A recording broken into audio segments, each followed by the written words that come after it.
bonjour à tous et bienvenue sur Mosaïque Cristal. Voici les titres du JT. Le marché bi-hebdomadaire de Sarreguemines a déménagé depuis un mois sur le parking de l'hôtel de ville. Les clients n'ont pas encore tous trouvé la direction du nouveau site, mais les commerçants non sédentaires et les habitués ont positivement adopté le nouvel emplacement. Gros travaux de voirie entre Bettevillers et Eulin. La traversée est perturbée, la circulation est alternée et la vitesse nettement réduite sur les 2 km de route départementale. Les travaux devraient s'achever vendredi. La nouvelle bande de roulement sera plus lisse et moins bruyante. Des lauréats du concours Lépine exposent leurs inventions à la Foire internationale de Metz. Démonstration à la clé, ils attirent les visiteurs et pour les séduire, ils utilisent avec succès les techniques de bonimenteur de foire. Interpréter un réel, c'est le titre de la nouvelle exposition de l'association Cadre. Elle est composée d'études de tableaux de grands maîtres et d'œuvres personnelles des membres de Cadre, carrefour artistique de rencontres. À découvrir à l'espace Cassin de Beach jusqu'au 13 octobre. Si l'exposition est réservée aux scolaires le matin, elle est ouverte à tous l'après-midi. On parlera aussi de réseau avec notre invité du jour, Gilles Haenel. Bonjour. Bonjour Julia. Alors réseau, c'est l'abréviation de 4 mots, lesquels ? Alors c'est rencontre, entreprise, soirée, opportunité. Eh ben, ça nous donne un avant-goût, vous nous en direz plus tout à l'heure. On vous fera aussi découvrir le principe de la cravate solidaire. Un nouveau local a ouvert ses portes en Beauzéleste, un lieu associatif dédié à l'insertion professionnelle, de la tenue vestimentaire à la préparation des entretiens d'embauche.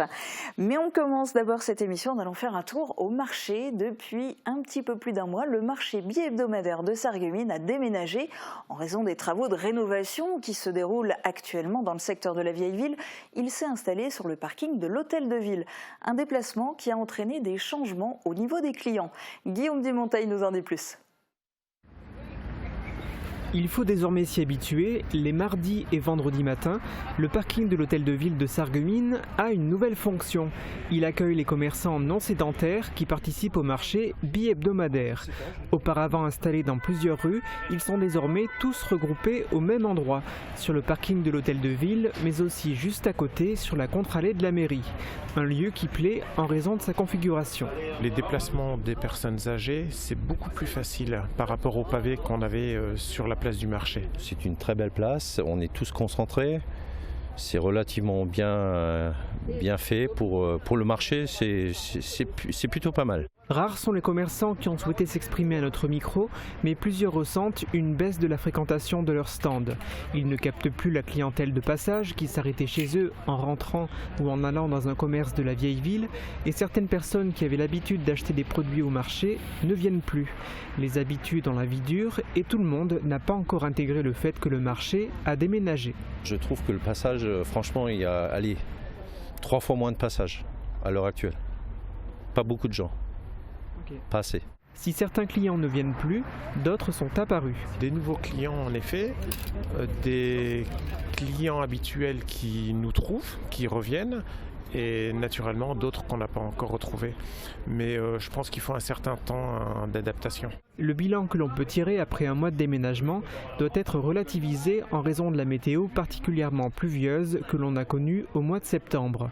A noter que le marché bi-hebdomadaire va se tenir sur le parking de l'hôtel de ville de Sarreguemines pendant une période assez longue, au moins jusqu'au mois de mars 2024. L'équipe du service des espaces verts de Sarreguemines était mobilisée ce matin dans la rue du Parc pour abattre 4 arbres. Il s'agissait de tilleuls situés juste après le pont SNCF. C'est une décision qui a été prise par la ville dans le cadre du réaménagement prochain de la place Sibylle en contrebas. On vous en dévoilera plus sur ce projet d'ici quelques jours avec un reportage complet. Chantier dans le Pays de Beach depuis le 3 octobre et jusqu'au 7 octobre, la traversée de Bettevillers et Eulin est perturbée à cause d'importants travaux sur la voirie. Un nouveau macadam est posé sur les 2 km de départementale à cause d'affaissement sur une route qui devient trop âgée. Reportage d'Emilia Zell.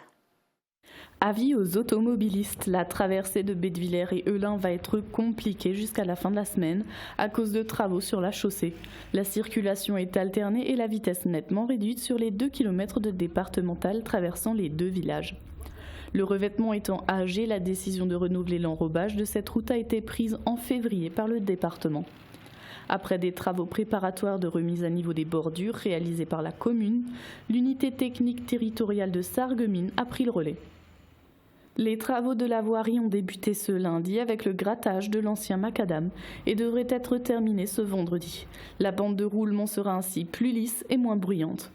Au final, ce seront 1450 tonnes de macadam qui seront utilisées pour un budget de presque 184 000 €. Avec leurs innovations pratiques, les bonimenteurs font partie des attractions de la Foire internationale de Metz. Médaillés du concours Lépine, leurs démonstrations captivent les visiteurs avec la promesse de révolutionner leur quotidien. Reportage de Fanny Bragard et Ghislain Schumacher.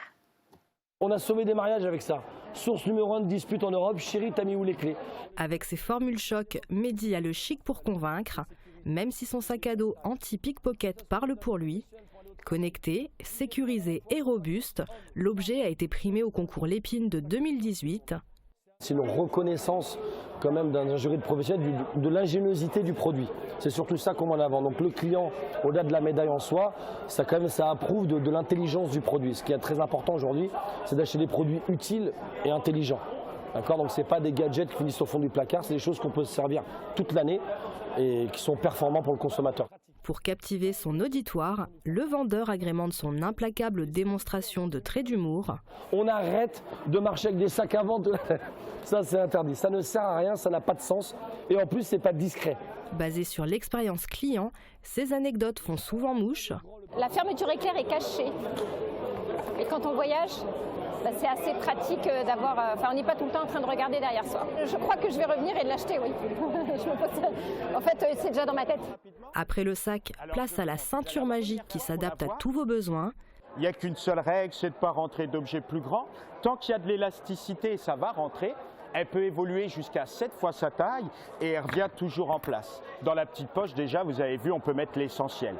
Discrète et extensible, elle fait partie des solutions ingénieuses, récompensées en 2017 par le concours. C'est un gage de qualité, ça rassure. Il y a tout le concours Lépine, c'est quand même assez connu maintenant. Les gens font confiance au concours Lépine. Donc quand on a été récompensé par le concours, en général, les gens ont plus confiance. Depuis 1901, le concours Lépine a vu passer des milliers d'inventions, certaines réellement révolutionnaires, d'autres plus loufoques, aux clients de faire la différence. Ce matin, les élèves de l'école primaire de Sourtes sont venus à Bitche découvrir le monde de la peinture à travers une exposition et des animations.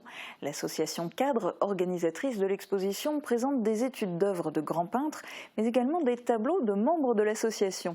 Cette année, le thème est « Interpréter un réel ». L'exposition s'ouvre aujourd'hui et se tiendra jusqu'au 13 octobre. Elle est réservée aux scolaires le matin, mais accessible au grand public les après-midi de 14h à 17h. Reportage d'Émilie Azel. À l'espace Cassin de Bitche, la semaine culturelle autour de la peinture organisée par l'association Cadre démarre. Des représentations d'œuvres de grands peintres et des peintures réalisées par les bénévoles sont exposées. Dans une autre salle, les bénévoles de l'association présentent des tableaux personnels à l'huile, à l'aquarelle ou encore au crayon gras. Ce matin, des élèves du CP au CM2 de l'école de Sourtes sont venus pour visiter et participer à des animations. Ils ont d'abord essayé de comprendre ce que signifiait le thème de cette année, interpréter un réel. Puis une visite guidée de l'exposition leur a fait découvrir les grands maîtres, leurs œuvres et leurs techniques. Les élèves ont terminé leur matinée avec un atelier peinture. La ville de Sarreguemines se mobilise pour la prévention et le dépistage du cancer du sein. Dans le cadre d'Octobre Rose, une conférence sera organisée mardi 18 octobre au Casino des Faïenceries. Elle sera animée par le docteur Mbekwe. Gestes préventifs, autopalpation, elle vous donnera toutes les informations. Plusieurs ateliers sur la thématique du bien-être vous seront ensuite proposés pour découvrir la naturopathie, la sophrologie ou encore la réflexologie plantaire.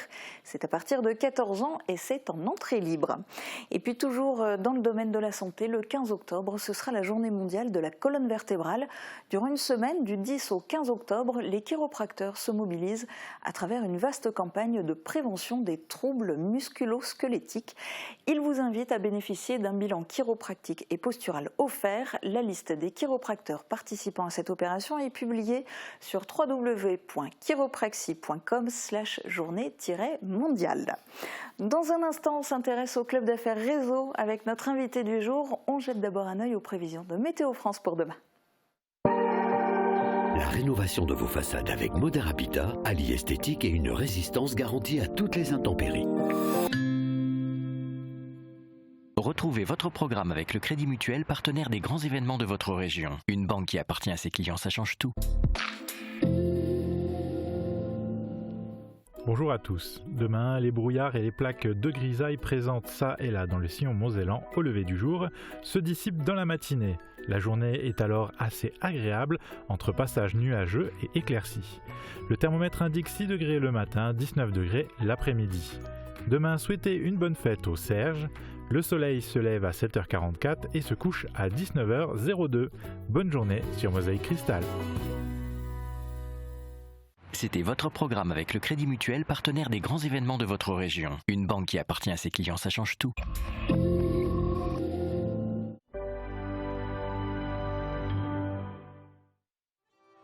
Le 7 octobre, le duo Raskovnik fera résonner la musique des Balkans dans l'église de Lutz-Willer. Voix, piano et accordéon vous feront voyager jusqu'aux paysages montagneux et mystiques. Programme complet et billetterie sur www.festival-euroclassique.eu. À l'accueil, caisse du soir.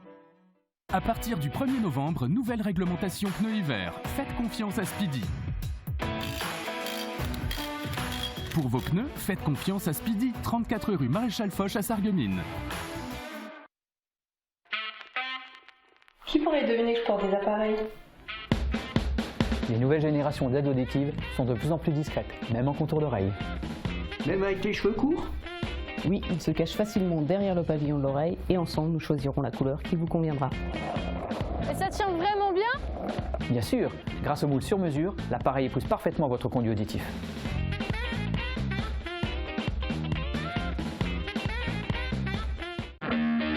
La boîte à musique, c'est la référence pour les particuliers et les pros. Nos experts sont à votre service pour vous conseiller dans différents secteurs. Les instruments de musique, la location de matériel pour tout type d'événement, la numérisation de vos cassettes ou films Super 8, mais aussi pour l'installation de systèmes audio et d'éclairage en milieu professionnel ou à votre domicile. Toute la boutique est au prix du net. Retrouvez aussi tous nos articles sur notre site internet Music Good Deal. Création Coleman, fabrication de cheminées et poêles traditionnels ou contemporains en faïence. Plus de 1000 références et 60 coloris. Création Coleman à Grosse-Bliederstroff, spécialiste de la cheminée sur mesure depuis 1979. Pour la carrosserie, la mécanique et le diagnostic des véhicules Renault Dacia et autres marques, ainsi que pour l'achat et la pose de vos pneus. Et pour le dépannage 7 jours sur 7 et 24 heures sur 24.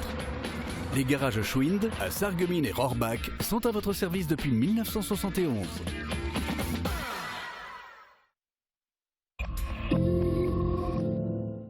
Réseau, c'est un club d'affaires atypique. L'invité du jour va tout nous expliquer.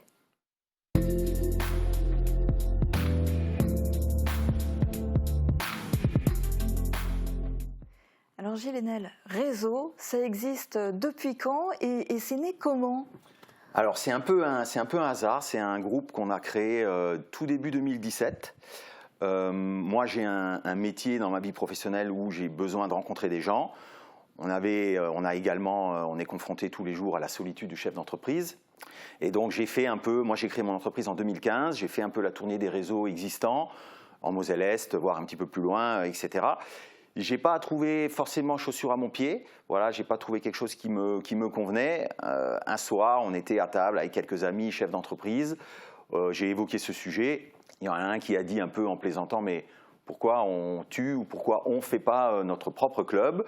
Sur le coup, j'étais un peu surpris. Et puis je me suis dit non, voilà, c'est trop de travail, etc. Puis il y en a un qui a dit, ben voilà, la semaine prochaine, chez moi. Chacun ramène un ou deux chefs d'entreprise et on fait une soirée. Donc ça a démarré comme ça, on n'était pas très nombreux, donc on a mangé un morceau, on a passé une bonne soirée. À la fin de la soirée, on a fait un bilan, on a demandé aux invités ce qu'ils avaient pensé de la soirée, etc.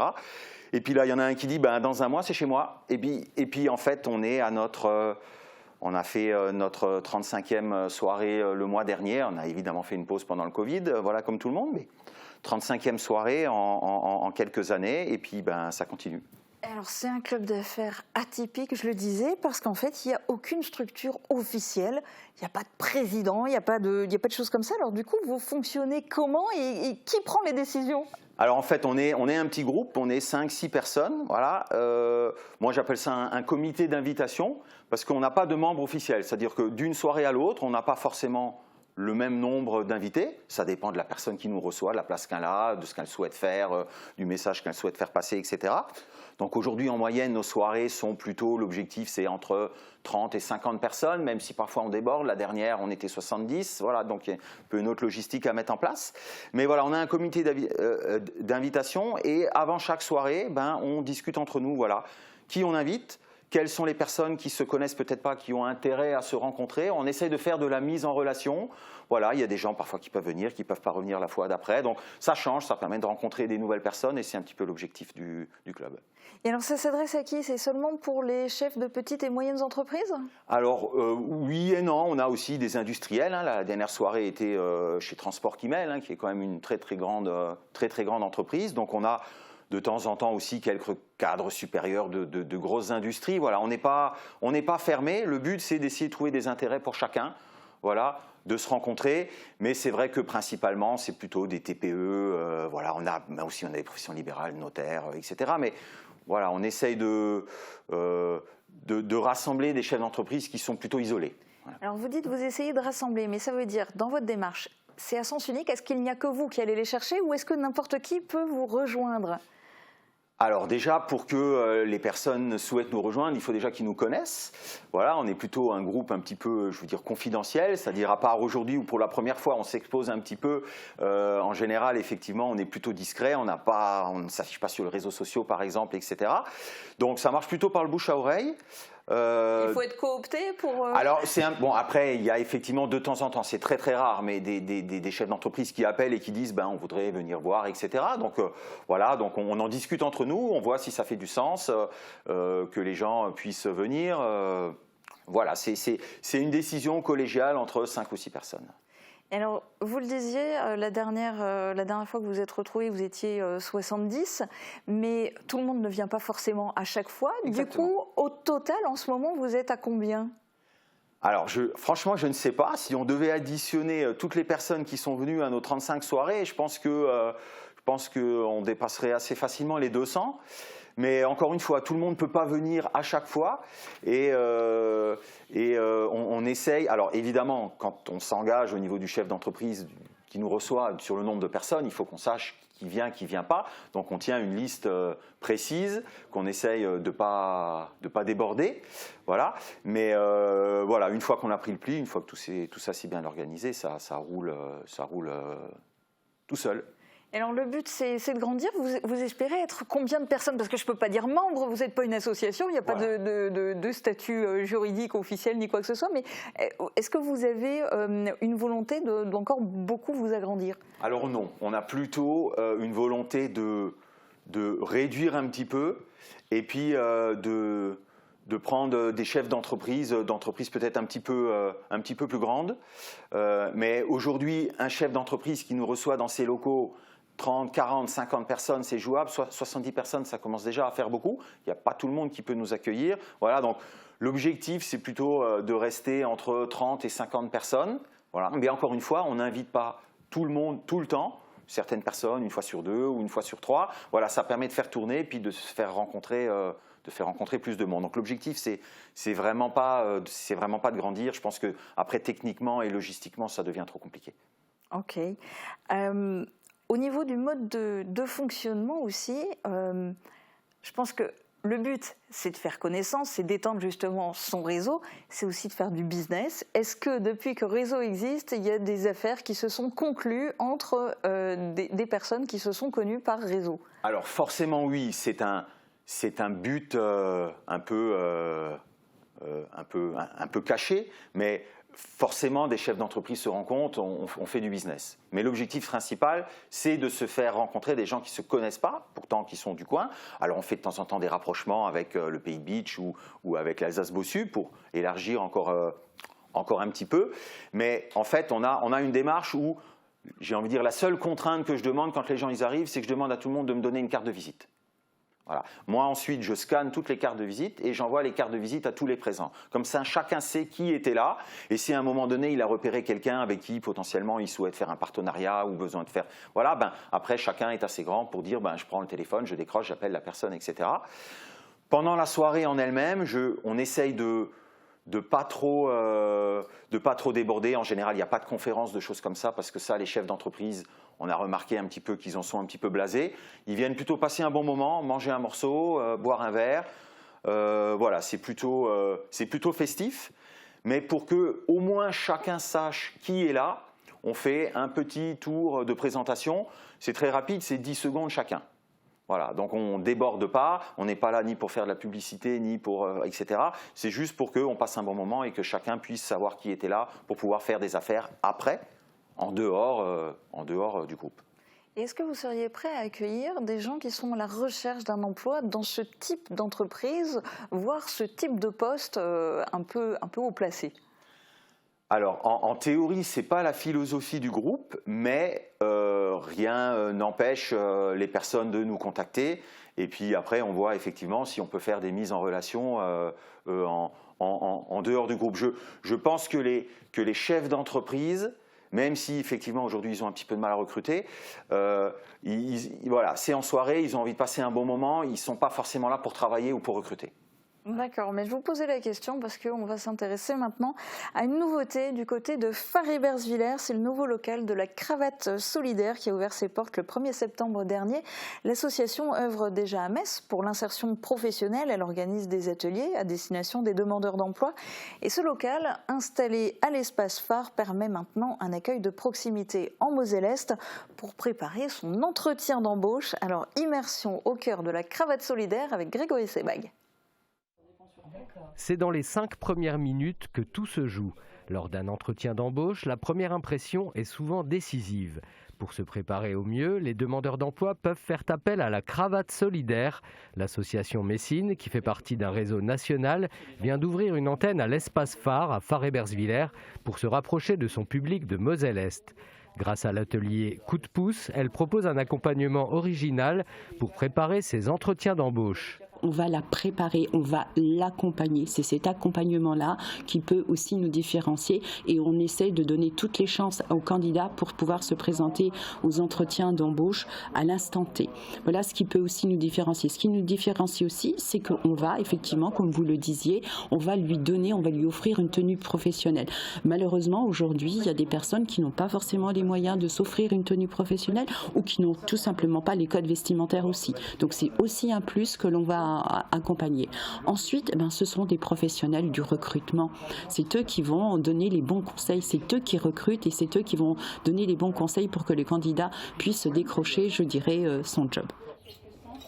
Après, je l'aurais bien vu. Qu'est-ce que t'en penses, regarde. Un truc comme ça. Ça ? Oui. Qu'est-ce que t'en penses ? Oui. Bon, c'est un peu fun, mais bon, ils aiment bien l'informatique. Tu as l'air de... Une tenue complète offerte, mais pas n'importe laquelle. Dominique et Déborah, coach en images, bénévoles, prennent le temps de connaître la personne, son projet, ses goûts, pour trouver la tenue la plus adaptée à ses objectifs professionnels, sans dénaturer sa personnalité. Les vêtements du dressing solidaire proviennent de dons ou de collectes. Il y en a pour tous les goûts. On va voir le prochain. Alors, Amaury. Roulement de tambour. Oh, changement. Tu te sens à l'aise ? Alors ? Oui, je me sens à l'aise. Super belle veste avec les chevrons là sur la manche et tout. C'est beau. Alors en fait, on cherche d'abord à comprendre quel est le projet professionnel de la personne, parce qu'on ne va pas habiller un banquier de la même manière que quelqu'un qui va chercher un travail de cariste, par exemple. Donc en fait, tout est dans le dialogue déjà et la compréhension du projet. Et en fonction de cela, on va proposer une tenue à la personne, enfin plusieurs variantes. Il faut que la tenue plaise à la personne, il faut qu'il s'y sente bien et il faut qu'elle corresponde à son projet. Et donc c'est ainsi qu'on essaye plusieurs vêtements, on détermine la taille, on propose des choses. On ne force personne et on ne force jamais les personnes. Il faut qu'elles se sentent bien. Bonjour Amaury. Bonjour. Installe-toi. Amaury a trouvé la tenue à la fois chic et décontractée qui lui correspond. Il est ensuite pris en main par Anne, une responsable RH professionnelle qui a accepté de donner de son temps et de son expérience en aidant les candidats à améliorer leur CV et à se mettre en valeur tant par le verbe que par l'attitude. On essaie surtout d'accompagner les candidats, de les aider à leur donner des petits conseils. Je dis toujours aux personnes que j'ai en face de moi de préparer leurs entretiens, parce que plus on se prépare, plus c'est facile quand on est, enfin facile entre guillemets, mais plus c'est facile quand on est devant le recruteur. J'essaie de donner des petits conseils et d'essayer de faire des simulations d'entretien quand c'est possible. Mais la principale mission, je pense, c'est d'essayer de donner confiance aux gens et de faire en sorte qu'ils puissent se lancer face à des recruteurs le mieux possible. Voilà, là, dans le cas d'Amaury, c'était plus lui donner confiance en lui, essayer de l'aiguiller sur ce qu'il avait vraiment lui envie de faire et de se valoriser lui en entretien et pas quelqu'un d'autre en fait. Les conseils qu'on pouvait lui apporter, l'idée c'est vraiment de se mettre en avant soi-même avec ses qualités, parce qu'il en a plein et souvent les gens qu'on a en face de nous se dévalorisent, n'ont pas confiance en eux, et si nous, coach RH et à la cravate, on peut donner ce petit élan de confiance, on a tout gagné quoi.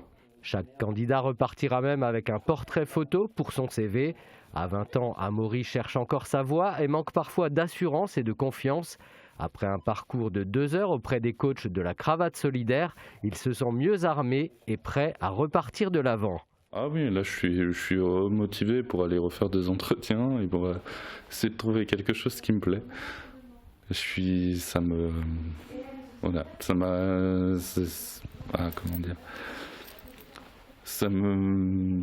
reboosté. Donc du coup là je me sens à nouveau chaud. Avant de venir là, moi j'étais un petit peu en mode de toute façon ça sert à rien. Les entretiens et tout, j'ai toujours me fait refuser pour tout et n'importe quelle raison, mais là maintenant ça m'a remotivé, j'ai vu que ça pourrait passer quoi. En insertion, en réinsertion ou en reconversion, c'est à un public très large que s'adresse la Cravate Solidaire avec des résultats. En 2021, sur 615 candidats aidés, plus de 60% ont réussi à trouver un stage, une formation ou un emploi. L'association doit maintenant développer son antenne de Fare-Ebersviller en créant des partenariats avec les institutions locales, le monde associatif et les entreprises. Elle est également à la recherche de bénévoles pour animer les ateliers de coaching en images et en ressources humaines. Voilà, alors qu'est-ce que vous en pensez de ce concept de cravate solidaire, et est-ce que vous pensez que des gens du groupe Réseau pourraient devenir bénévoles, pourraient donner un coup de pouce à la cravate solidaire par exemple? Alors je pense que c'est un concept qui est intéressant, mais surtout qui est indispensable. Moi j'ai eu la chance il y a quelques années dans mon ancienne vie professionnelle d'enseigner en école d'ingénieurs. Donc ce sont en général des jeunes avec des têtes bien faites, mais techniquement très bons, mais qui ne savent pas se vendre. Donc même là, il y avait effectivement du travail à faire sur les CV, sur les lettres de motivation, malheureusement sur le code vestimentaire. Et clairement, il y a du boulot sur le sujet. Moi, en tant que chef d'entreprise, forcément, on est amené à recruter aussi. Et on sait que l'image est parfois plus importante que le fond. Donc oui, c'est un sujet important. Voilà. Oui, puis quand vous avez vu le reportage, d'ailleurs, je vous ai entendu chuchoter, vous lui auriez dit de mettre la chemise dans le pantalon, c'est ça? Voilà, j'avais envie de lui donner quelques conseils au passage. Voilà. Après, on part plus ou moins de loin sur le sujet. Et puis, comme c'était dit dans le reportage, en fonction du poste sur lequel on souhaite recruter, effectivement, la démarche peut être différente. Voilà. Après, au niveau de réseau, effectivement, c'est quelque chose qui peut intéresser, je pense, certains de nos membres. Je pense que là où c'est important pour un chef d'entreprise, c'est que ça nous permet de rencontrer des personnes qui cherchent du boulot. Et on sait aujourd'hui que le recrutement est un sujet important pour les chefs d'entreprise. Voilà. Moi, j'ai une amie qui travaille dans une société d'intérim. Elle me dit, toutes les semaines, on cherche du monde, on cherche du monde, on cherche du monde, on cherche du monde. Et là, ça permet aux chefs d'entreprise de rencontrer du monde. Alors, les chefs d'entreprise qui se rencontrent au niveau de réseau, la prochaine rencontre, c'est quand, c'est où? Alors, la prochaine rencontre, donc la 36e rencontre, je n'ai pas la date exacte, mais on sait que ça sera au Tennis Club de Sarreguemines pendant les internationaux de Sarreguemines. Donc j'ai cru comprendre, même si moi je ne suis pas très sportif, qu'il y avait quand même les 400 ou 500e meilleurs joueurs mondiaux qui seront présents sur l'événement, avec tous les sponsors de l'événement, etc. Donc voilà, ça sera à la fin du mois, notre 36e soirée. La date devrait être fixée normalement demain. Et donc, a priori, ça se profile bien. Ça se profile très bien. Bonne continuation et merci d'avoir participé à cette émission.